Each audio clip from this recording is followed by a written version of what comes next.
Hello बच्चों, स्वागत है आप सभी का यूनिवर्सल ट्यूटोरियल फिजिक्स के ऑनलाइन सेशन में। और बच्चों आज हम सब पढ़ने वाले हैं परमाणु की संरचना का लेक्चर नंबर 4 और ये बच्चों आखिरी लेक्चर होने वाले बच्चों। और इसमें हम सीखेंगे बच्चों बहुत ही इंपॉर्टेंट क्वेश्चन, लघुत्तरीय एवं दीर्घोत्तरीय प्रश्न जो बोर्ड एग्जाम में बच्चों पूछे जाते हैं और इससे संबंधित बच्चों बोर्ड एग्जाम में न्यूमेरिकल्स भी पूछे जाते हैं। तो बच्चों इसके लिए वीडियो में आप अंत तक बने रहें जिससे आपको ये सारे कंसेप्ट और जितने भी क्वेश्चन हैं सब क्लियर हो जाए बच्चों। तो आप वीडियो में अंत तक बने रहें। स्टार्ट करते हैं। सबसे पहला क्वेश्चन है बच्चों, यहाँ पे पढ़ेंगे हम सब। उत्सर्जन संक्रमण क्या है? Emission transition. संक्रमण हम सब लेक्चर 3 में समझाए थे बच्चों कि संक्रमण क्या है। तो कोई भी इलेक्ट्रॉन एक कक्षा से दूसरे कक्षा में चला जाता है तो इस क्रिया को संक्रमण कहते हैं बच्चों।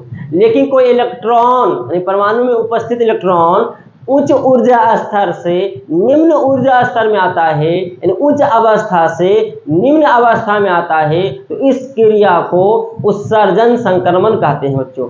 जिसके कारण क्या होगा? ऊर्जा का ह्रास होगा। क्यों ह्रास होगा बच्चों? क्योंकि उच्च ऊर्जा स्तर से निम्न ऊर्जा स्तर में आया है तो ऊर्जा का इसे बच्चों ह्रास होगा। नाम ही उत्सर्जन, उत्सर्जित हुआ है तो ऊर्जा का ह्रास होगा। अब यहाँ पे देखें बच्चों क्या लिखा हुआ, जब परमाणु में इलेक्ट्रॉन उच्च ऊर्जा स्तरों से निम्न ऊर्जा स्तरों में जाता है तो यह क्रिया उत्सर्जन संक्रमण कहलाता है। इसमें इलेक्ट्रॉन का स्थितिज ऊर्जा याद रखिएगा ह्रास होता है। नोट एक फॉर्मूला है बच्चों, यदि कोई परमाणु अपने निम्नतम से यानी अपनी मूल अवस्था से उत्तेजित होकर nवें ऊर्जा स्तर में पहुंच जाता है, पहला ऊर्जा स्तर में था उत्तेजित हुआ है, उसके एनर्जी मिला हो बच्चों, आपको समझाए थे। और कहाँ पहुंच गया? चौथे ऊर्जा स्तर में, चौथे कक्षा में पहुंच जाए या nवें कक्षा में पहुंच जाए तो nवें यहाँ पे लिखा हुआ है, nवें ऊर्जा स्तर में पहुंच जाता है तो इस उत्सर्जित प्रकाश के उत्सर्जन स्पेक्ट्रम में, तो उत्सर्जित स्पेक्ट्रम में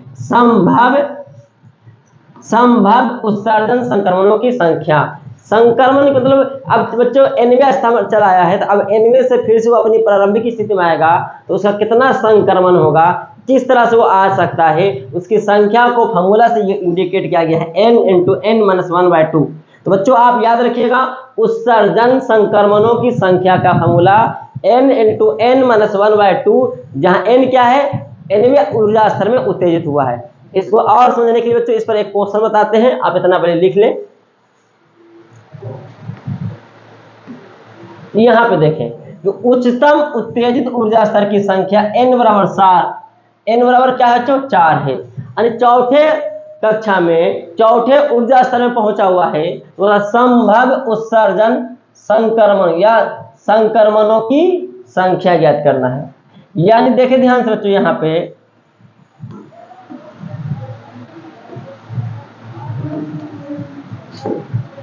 बच्चों क्या है? n बराबर 1 पहला कक्षा, n बराबर 2 दूसरा कक्षा, n बराबर 3 तीसरा कक्षा या तीसरे ऊर्जा स्तर, n बराबर 4। क्योंकि बच्चों आप सबको हम लेक्चर 3 लेक्चर 2 भी समझाए हैं कि प्रत्येक कक्षा का अपनी अपनी एक ऊर्जा स्तर होता है और जैसे जैसे नाभिक से दूर जाएंगे उसका ऊर्जा स्तर क्या होगा? बढ़ते जाएगा।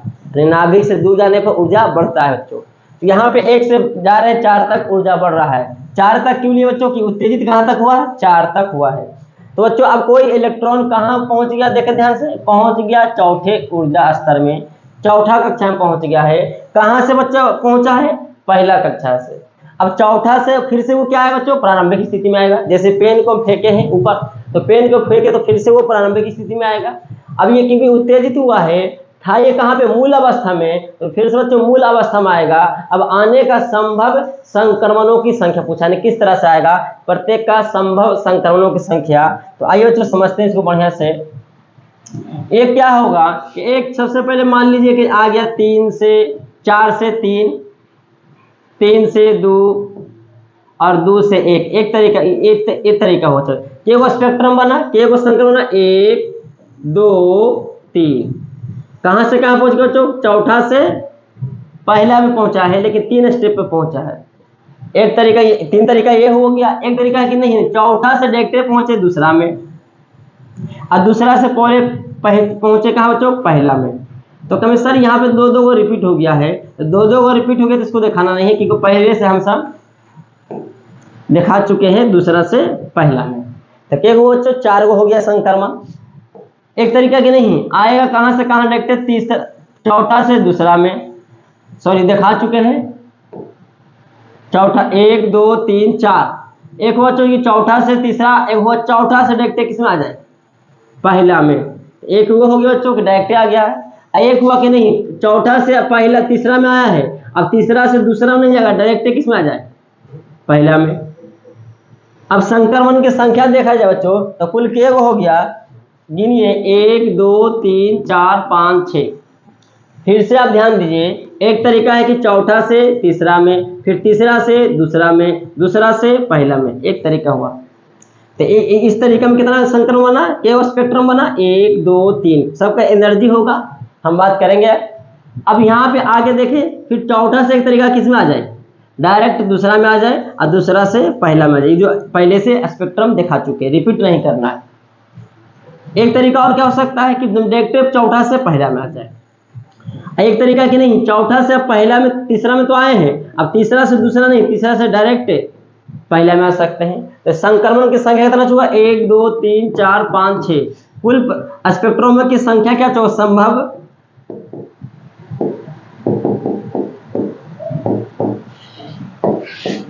संक्रमणों की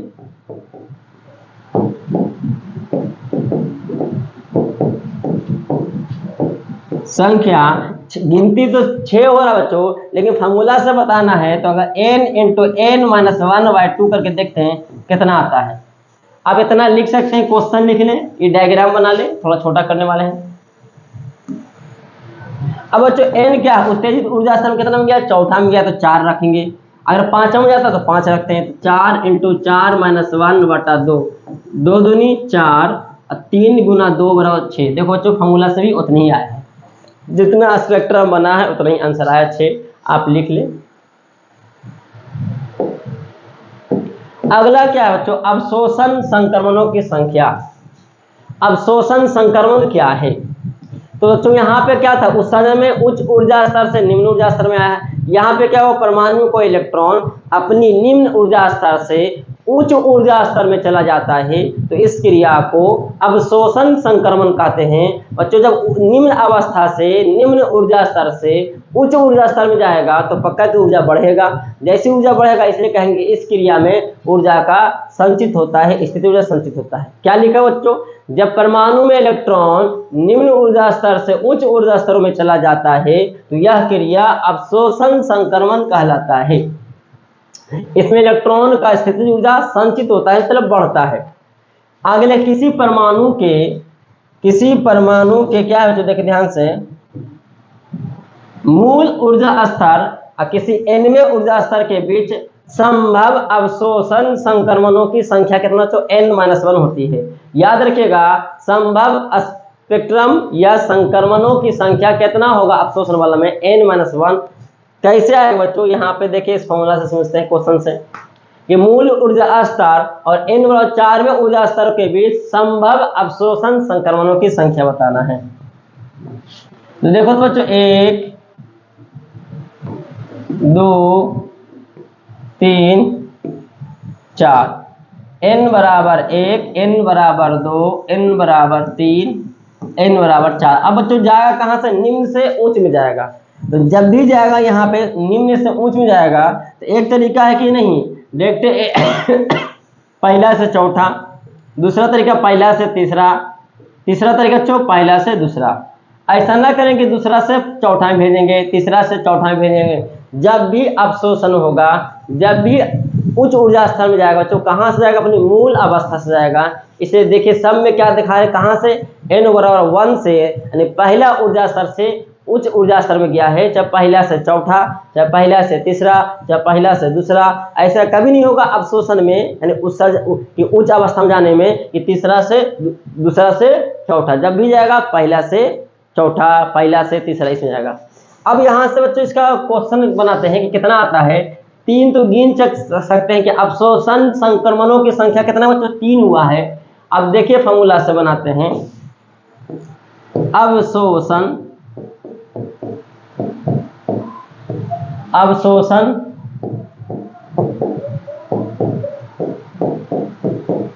संक्रमणों की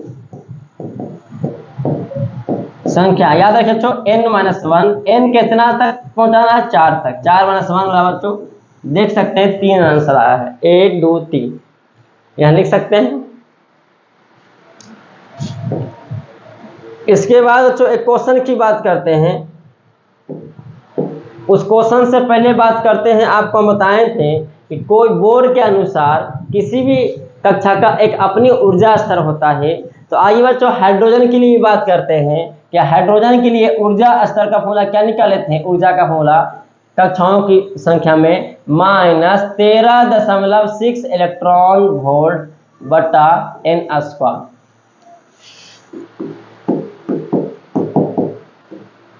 किसके लिए बच्चों? सिर्फ और सिर्फ हाइड्रोजन के लिए। अगर किसी और एटम के लिए होता तो Z² बटा n² पहले ही बात किए थे। अब बच्चों इसी को क्या कहते हैं? ये 13.6 इलेक्ट्रॉन वोल्ट को यहाँ पे लिख देते हैं RH(c) बटा n²।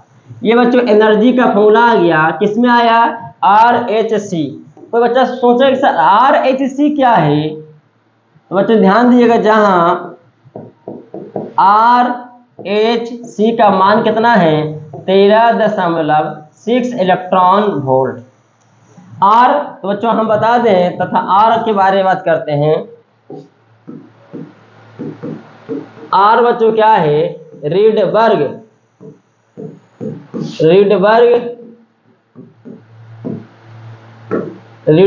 नियतांक है। इसलिए रीडबर्ग नियतांक का वैल्यू याद रखना बच्चों, 1.1 × 10⁻7 मीटर इनवर्स होता है। रीडबर्ग नियतांक का मान कितना होता है बच्चों? 1.1 × 10⁻7 मीटर इनवर्स।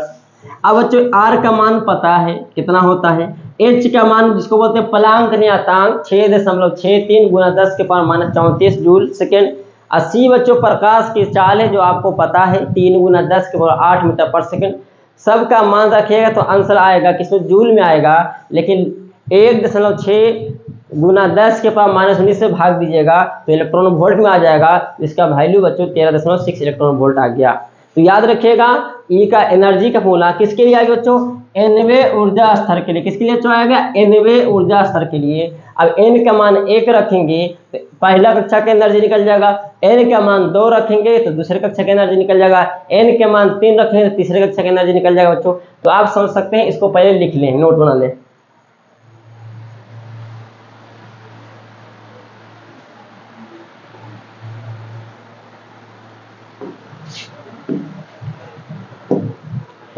क्वेश्चन क्या है बच्चों कि बोर का स्पेक्ट्रमी रेखाओं की उत्पत्ति का सिद्धांत का व्याख्या करना। जो स्पेक्ट्रम अभी बना रहे थे बच्चों, पहला से तीसरा, पहला से चौथा, या तीसरा से दूसरा, तीसरा से पहला, चौथा से पहला, ये जो स्पेक्ट्रम बन रहा था, जो एक प्रकार की एनर्जी है, दो कक्षाओं की ऊर्जा का अंतर है। यहाँ बोर स्पेक्ट्रमी रेखाओं की उत्पत्ति का सिद्धांत का व्याख्या करना है। यानी इस स्पेक्ट्रम का हमें बताना पड़ेगा तरंग दैर्ध्य क्या होगा। तो सबसे पहले बच्चों आप ये जानते हैं पहले से कि इलेक्ट्रॉन जब तक किसी निश्चित कक्षा में, कक्षा नहीं बच्चों, निश्चित कक्षा में घूमता है, घूमत नहीं है, घूमता है, तब तक वह न तो ऊर्जा का अवशोषण करता है, खुद से ऊर्जा खाएगा नहीं, ऊर्जा जब तक मिलेगा नहीं बाहरी स्रोत से, और ना ही ऊर्जा का उत्सर्जन करता है।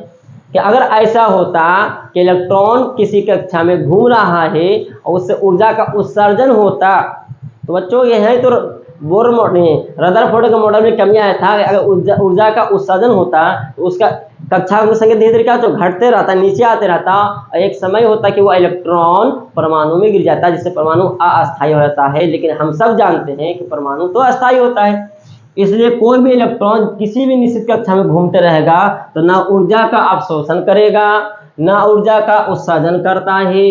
अर्थात इसकी ऊर्जा क्या होती है? नियत होती है। हाँ, किसी बाहरी स्रोत से अगर एनर्जी मिल जाए तो वो अवशोषित हो जाएगा, उच्च अवस्था में चल जाएगा बच्चों, या बाहर निकल सकता है।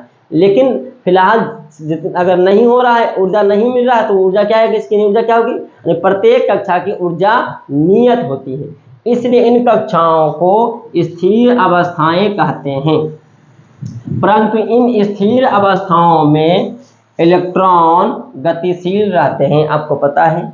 इन स्थिर अवस्थाओं को एक और नाम रखा गया भूमिज अवस्था, ग्राउंड स्टेट भी कहते हैं। अब बच्चों क्वेश्चन और आंसर इतना लिख लें।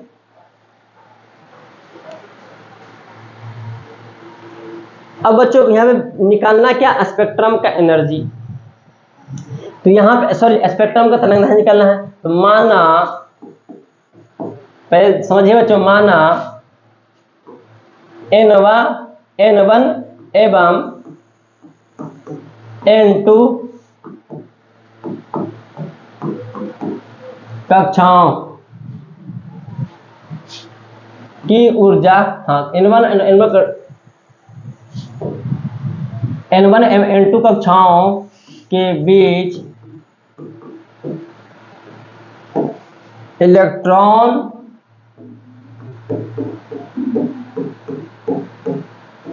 का संक्रमण होता है।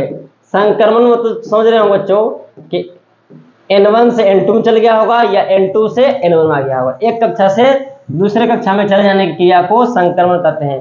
संक्रमण होता है यदि इन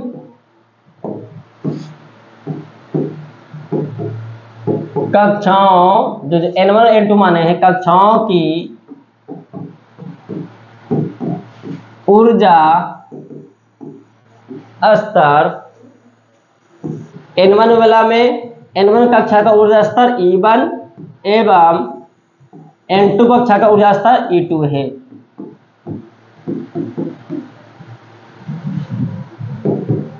इसलिए क्या होगा बच्चों, इलेक्ट्रॉन की यहाँ पे निकालेंगे इलेक्ट्रॉन में अवशोषण या उत्सर्जन ऊर्जा।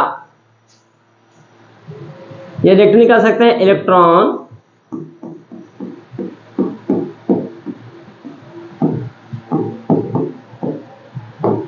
की उत्सर्जन या अवशोषण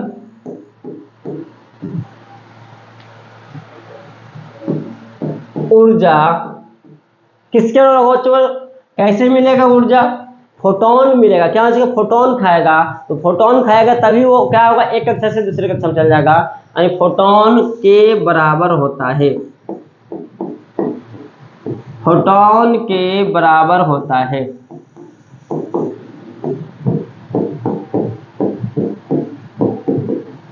एक सेकंड बच्चों, आप इसको लिखने से पहले थोड़ा समझा देते हैं। एक बार लिखना आपको जरूर है, लेकिन आप जान गए कि nवीं कक्षा का एनर्जी स्तर कितना होगा, माइनस। हाइड्रोजन के लिए बात कर रहे हैं बच्चों, बस आराम से समझ जाइए। ये नाभिक है, प्रोटॉन और न्यूट्रॉन, और इसके चारों तरफ दो कक्षा लिए हैं, ज्यादा नहीं। ये बच्चों n बराबर 1 है, पहला कक्षा, n बराबर 2। n का मान 1 रख के देखे बच्चों एनर्जी कितना आता है, तो -13.6 इलेक्ट्रॉन वोल्ट इस इलेक्ट्रॉन का। और इस इलेक्ट्रॉन का एनर्जी कितना है बच्चों, -3.4। दूसरा n का मान 2 रखें तो 2 का स्क्वायर, 4 से भाग देके देख सकते हैं। अब बच्चों कोई भी इलेक्ट्रॉन को जब तक ऊर्जा नहीं मिलेगा, ऊर्जा कैसे मिलेगा, फोटोन के द्वारा। तो ये इलेक्ट्रॉन क्या करेगा, इलेक्ट्रॉन फोटोन को खाएगा, तो उस फोटोन की एनर्जी कितना होगा।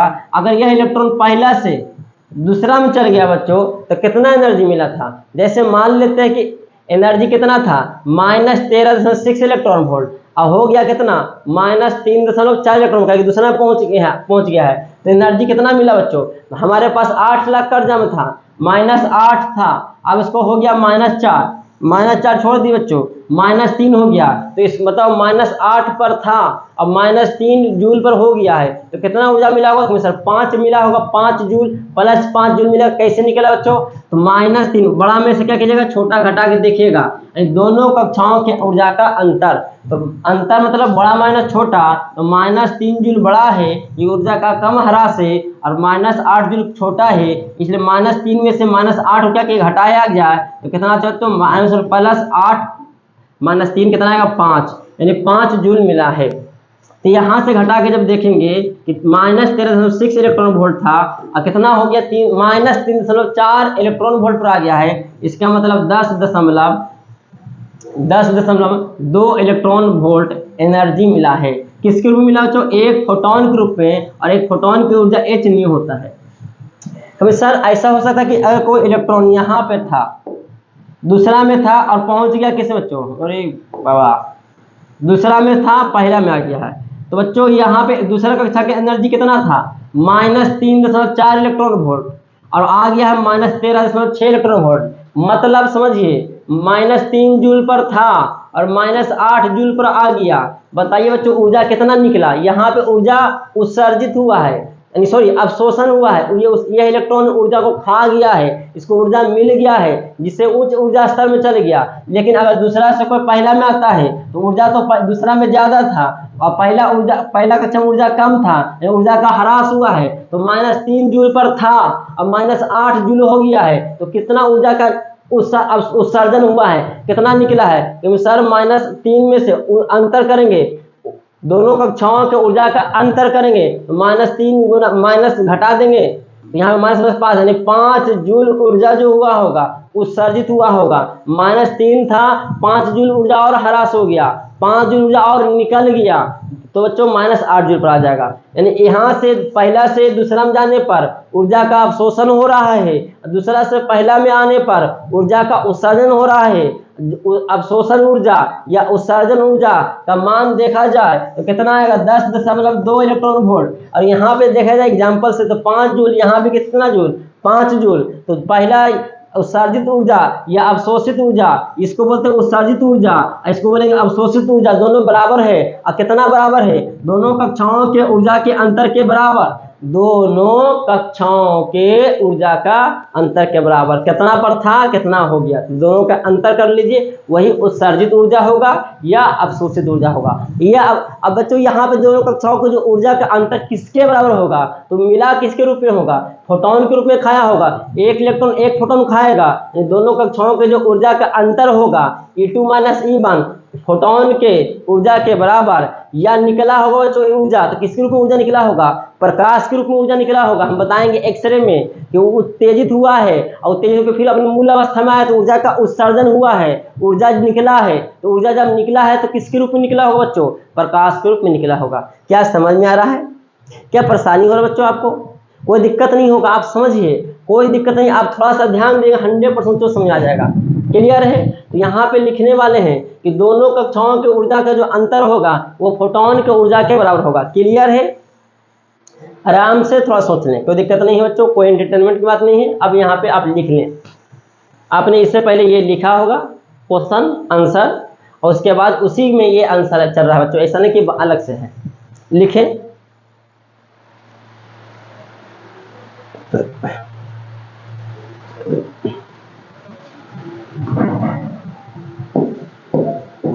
अर्थात मान लें कि E2 ऊर्जा बड़ा होगा तो दोनों का अंतर, दोनों का E2 - E1 बराबर H × न्यू, फोटोन की ऊर्जा के बराबर। क्लियर हो गया? दो कक्षाओं की ऊर्जा का जो अंतर हुआ है वही तो अवशोषण ऊर्जा है या उत्सर्जन ऊर्जा है बच्चों, जो फोटोन के रूप में मिला है या फोटोन के रूप में बाहर निकलेगा। क्लियर बच्चों? कोई दिक्कत नहीं है, आपको समझ आ रहा होगा। आप थोड़ा सा बच्चे ध्यान देंगे, थोड़ा सा मन से ध्यान दीजिएगा तो आपको ऑनलाइन में भी अच्छे ढंग से समझ आएगा, जैसे आप ऑफलाइन पढ़ो बच्चों। आप एंटरटेनमेंट मत खोजिए बच्चों की, कोई कॉमेडी हो, कोई एंटरटेनमेंट हो, आप सिर्फ पढ़ाई पर फोकस करें। दिक्कत है थोड़ा सा वीडियो को रोक करके घूम ले फिर पढ़े बच्चों, लेकिन ध्यान दे, पढ़ाई पर फोकस करें। अभी E2 का मान लिखने वाले बच्चों यहाँ पे देखिए, लिख चुके होंगे। E2 के मान कितना हुआ बच्चों? अभी लिखे थे, कितना लिखे थे बच्चों? फॉर्मूला लिख देंगे, -13./-RHC बटा N2 का स्क्वायर माइनस E1 का मान N2।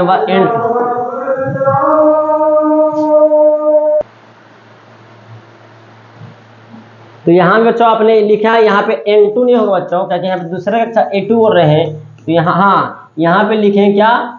N2, इस तरह से N2 का स्क्वायर, N1 N2 लिखे थे। E1 के लिए क्या लिखे बच्चों? -RHC बटा N1 का स्क्वायर बराबर h इंटू सी बटा लैम्डा। न्यू का फॉर्मूला बताएं तो सी बटा लैम्डा आपको पहले से पता है, और यहाँ पे लिखे थे फॉर्मूला ई एन बराबर, याद होगा आप सबको, minus R H C, note में लिखाए थे एन का स्क्वायर। तो n1 लेंगे तो n1 का स्क्वायर, n2 को अच्छा लेंगे तो n2 का स्क्वायर। और बच्चों याद रखिएगा न्यू बराबर सी बटा लैम्डा, पहले भी चर्चा की है। सी प्रकाश की चाल है, न्यू तो आवृत्ति था, लैम्डा तरंग दैर्घ्य है। अब बच्चों यहाँ पे नियतांक कुछ कॉमन होगा, तो देखो माइनस माइनस प्लस होगा बच्चों, तो माइनस यहाँ से आर एच सी कॉमन कर लिया जाए, माइनस n2 का whole square minus minus plus n1 का स्क्वायर, एस सी बटा बच्चों लैम्डा, कुछ कट गया, H C S C cancel हो गया। अब आर का देखो बच्चों यहाँ से लैम्डा का फॉर्मूला आ गया है, आप इतना लिख लें, थोड़ा छोटा करने वाले हैं। कितना आगे तो 1 बाई लैम्डा का फॉर्मूला याद रखिएगा, आर n1 प्लस वाला पहले n1 का स्क्वायर माइनस n2 का स्क्वायर। ये बच्चों निकला है तरंग दैर्घ्य, उत्सर्जन या अवशोषण ऊर्जा का तरंग दैर्घ्य लिख सकते हैं। जहां तरंग दैर्घ्य क्या हुआ, स्पेक्ट्रम का तरंग दैर्घ्य लिख सकते हैं। स्पेक्ट्रम मतलब उत्सर्जन या अवशोषण का तरंग दैर्घ्य। क्लियर है बच्चों। इसके बाद थोड़ा सा, इसके बाद ये आंसर हो चुका है, लेकिन यहाँ पे एक थोड़ा डायग्राम बच्चों, डायग्राम इसके बाद आप ये लिखना है। n1 यहाँ पे ऊर्जा का मान अब जस्ट बताए थे, ऊर्जा खोला कितना, यहाँ पे उतारना नहीं, इसको समझाने के लिए लिख रहे हैं रफ में, माइनस 13.6 इलेक्ट्रॉन वोल्ट बटा n स्क्वायर। ये n में ऊर्जा स्तर का मान, n का मान बच्चों 1 लेंगे तो पहला कक्षा ये है, ये दूसरा कक्षा, तीसरा, चौथा और पांचवा, गोल नहीं दिए यहाँ पे, लंबा कर दिए हैं। पांचवा आ गया बच्चों, यहाँ पे ध्यान दीजिएगा। और ये n बराबर इन्फिनिटी यानी बाहर निकल गया है, तो n मान बराबर 1 रखेंगे तो ये एनर्जी आएगा पहला कक्षा का, n का मान 2, 2 का 4, 4 2 दूनी 4, 4 से भाग दिए तो दूसरा कक्षा का एनर्जी। n का मान 3 लेंगे तीसरा कक्षा का, 3 क्या 9 से भाग देंगे तो माइनस 1.5 इलेक्ट्रॉन वोल्ट। चौथा कक्षा का n का मान लिखे 4, तो 4 का स्क्वायर 16, 16 भाग दीजिए 16 से तो माइनस 8.085 इलेक्ट्रॉन वोल्ट। और फिर n बराबर 5, पांचवें कक्षा का ऊर्जा स्तर 5 रखे तो 25, 25 से भाग दीजिए तो आ जाएगा माइनस 0.54 इलेक्ट्रॉन वोल्ट। ये बच्चों कक्षाओं के ऊर्जा स्तर है। और बाहर निकल जाएगा n का मान इन्फिनिटी, तो इन्फिनिटी का होल स्क्वायर इन्फिनिटी आएगा, और अनंत से भाग देने पर ऊर्जा 0 हो जाएगा, यानी बाहर निकल गया, बाहर वाला। लाइमन श्रेणी बामर पाचन ब्रैकेट फंड केमिस्ट्री पढ़ने बच्चों भी, तो यहाँ पे अगर कोई भी स्पेक्ट्रम दूसरा से पहला में आ रहा है, या तीसरा से पहला, चौथा से पहला, पांचवा से पहला, या अनंत से पहला, यानी पहला तक पहुंचेगा स्पेक्ट्रम, तो उसका नाम रखेंगे लाइमन श्रेणी। लेकिन अगर तीसरा से दूसरा, चौथा से दूसरा, पांचवा से दूसरा, इन्फिनिटी से दूसरा, यानी दूसरा तक स्पेक्ट्रम आता है, दूसरा तक आता है तो बामर श्रेणी बन जाएगा। अगर चौथा से तीसरा, पांचवा से तीसरा, इन्फिनिटी से तीसरा तक आता है, तीसरा तक आता है तो पाचन, और चौथा तक आता है 5 से 4, 6 से 4, अनंत से 4 तो ब्रैकेट श्रेणी। और पांचवा छठा से पांचवा, अनंत से पांचवा आता है तो फंड श्रेणी। फंड मतलब फुंड भी बोलते बच्चों, तो आप इसको लिख लें। दिखा दिए डायग्राम, वीडियो को रोककर। अगला क्वेश्चन तो हाइड्रोजन स्पेक्ट्रम क्या है, बस ज्यादा लंबा नहीं है, यहाँ क्लियर होगा। हाइड्रोजन स्पेक्ट्रम विधिवत अध्ययन सर्वप्रथम वैज्ञानिक बामर ने किया है, 1850 ईस्वी में किया था। कौन किया बच्चों हाइड्रोजन स्पेक्ट्रम का सबसे पहले विधिवत अध्ययन वैज्ञानिक बामर ने किया। कब किया बच्चों, 1850 ईस्वी में किया था। इस स्पेक्ट्रम में काली पृष्ठभूमि पर बहुत सी पृथक पृथक चमकीली रेखाएं देती है। तो बच्चों को यंत्र के द्वारा देखा था, तो काली पृष्ठभूमि पर देखा कि बहुत सा पृथक पृथक सेपरेट यानी अलग अलग चमकीली पट्टी, चमकीली रेखाएं दिखाई दिया है। इन रेखाओं को उसने नाम रख दिया H alpha, H beta, H gamma, H delta कहते हैं।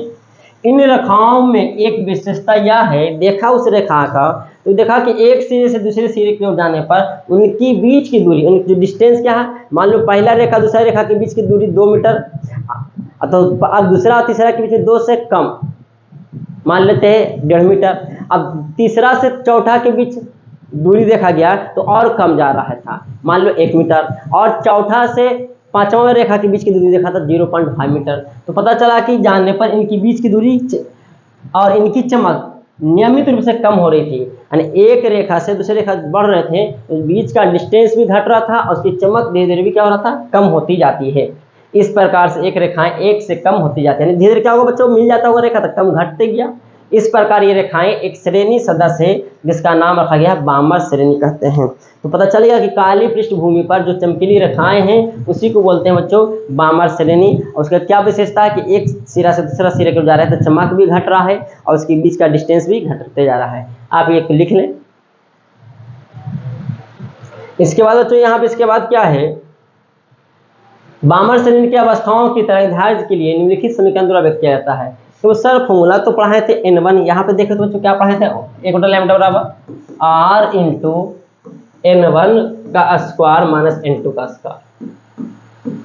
तो यहाँ पे क्या कर रहे हैं बच्चों, n1 फिक्स है कि बात हो रहा है किसके लिए, ध्यान दिए कहाँ गया बामर। तो बामर श्रेणी अभी हम डायग्राम में दिखाए थे कि कहाँ तक आता है, दूसरा तक आता, कहाँ से आता, तीसरा से भी आ सकता है, चौथा भी से भी आ सकता है, पांचवा से भी आ सकता है, दूसरा तक।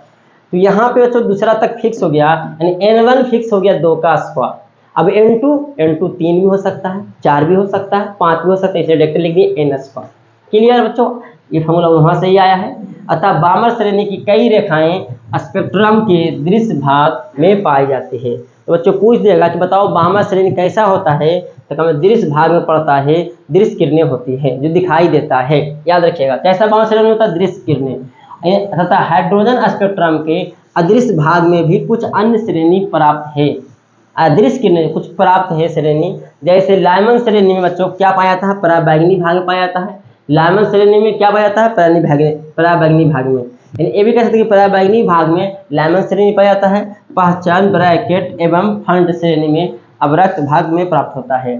तो पराबैंगनी किरणें लाइमन श्रेणी में पाया जाता है और पहचान ब्रैकेट फंड में क्या मिलता है, अवरक्त किरणें। बच्चों ये ऑब्जेक्टिव याद रखिएगा, लिख ले, ये लिख ले पूरा। और सबसे आखिरी क्वेश्चन बच्चों, बोर की सिद्धांत की सीमाएं। सीमाएं बच्चों कहाँ पे बोर का नियम फेल कर जाता है। तो बच्चों आपको पता है कि बोर तो प्रत्येक कक्षा का ऊर्जा बता दिया कि कितना कितना ऊर्जा स्तर है, लेकिन क्या कितना इलेक्ट्रॉन पहला कक्षा में होगा, दूसरे कक्षा में होगा, इलेक्ट्रॉनिक विन्यास क्या बता पाया बामर ने, इलेक्ट्रॉन का वितरण के बारे में बता पाया, फिर नहीं बताया। पहला फेल ये हुआ कि यहाँ पे लिखेंगे इसके निम्नलिखित सीमाएं इस सिद्धांत परमाणु की विभिन्न कक्षाओं में इलेक्ट्रॉन वितरण को समझाने में भी असफल रहा। दूसरा कि यह सिद्धांत इलेक्ट्रॉन की तरंग प्रकृति के विषय में भी कोई जानकारी नहीं देता है। जैसे डी ब्रोगली वैज्ञानिक ने क्या बताया कि इलेक्ट्रॉन में भी इलेक्ट्रॉन कण है ही है, तो तरंग धारा से निकलेगा ही, लेकिन उसके अंदर भी तरंग की प्रकृति होगा। लेकिन बोर ने इस बात की जानकारी नहीं दिया कि इलेक्ट्रॉन की तरंग प्रकृति के विषय के बारे में कोई जानकारी नहीं देता है। तीसरा यह सिद्धांत और परमाणुओं की स्पेक्ट्रम रेखाओं की जो तीव्रताओं की